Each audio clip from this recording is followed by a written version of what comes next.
Eternal वाले दीपिंदर गोयल जी ने 1,000 crore rupees के ईसॉप सेक्रीफाइस कर दिए। ये न्यूज सुनते ही मेरा तो दिमाग घूम गया कि भाई सेक्रीफाइस क्यों बोल रहे हो। जब मैंने फोन पे छोड़ा था मेरे पास भी काफी इन्वेस्टेड शेयर्स थे। कंपनी ने कहा भाई तुम जा रहे हो तो ये शेयर्स खत्म, सिंपल। मेरे लिए वो सेक्रीफाइस तो नहीं था, वो एक कॉर्पोरेट का रूल था। तो फिर दीपिंदर भाई के केस में मीडिया इसे महान त्याग या सेक्रीफाइस जैसा क्यों बोल रही है? सही में सेक्रीफाइस है क्या? समझते हैं। पहले बेसिक्स, ईसॉप वेस्टिंग होता क्या है? मान लो कंपनी ने आपको 100 ईसॉप्स दिए, पर कंडीशन है कि आपको 4 साल तक रुकना पड़ेगा। हर साल से 25 ईसॉप शेयर्स में कन्वर्ट होंगे, इसे कहते हैं वेस्टिंग। जो शेयर्स आपके पास है वो आपकी पॉकेट में है, वेस्टेड हो गए।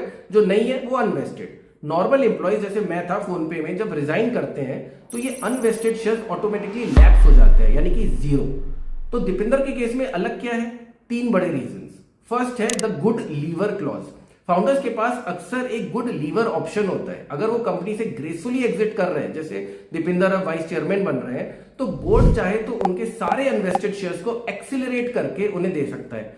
दीपिंदर ने खुद कहा मुझे नहीं चाहिए, वापस ले लो। सेकंड, यूजुअली जब न्यू एम्प्लॉइज आते हैं जिनको कंपनी को ईसॉप देना होता है, तो वो एक पूल में से जाता है। पूल एग्जॉस्ट होता है तो कंपनी न्यू ईसॉप्स इशू करती है। इससे एग्जिस्टिंग इन्वेस्टर्स की वैल्यू कम हो जाती है, मतलब डाइल्यूशन होता है। पर दीपिंदर ने अपने 3.3 करोड़ ईसॉप वापस पूल में डाल दिए।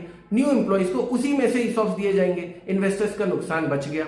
फाइनली दीपिंदर कंपनी छोड़ नहीं रहे हैं, बस उनका रोल चेंज हो गया है। वो अभी बोर्ड पर ही है एज अ वाइस चेयरमैन।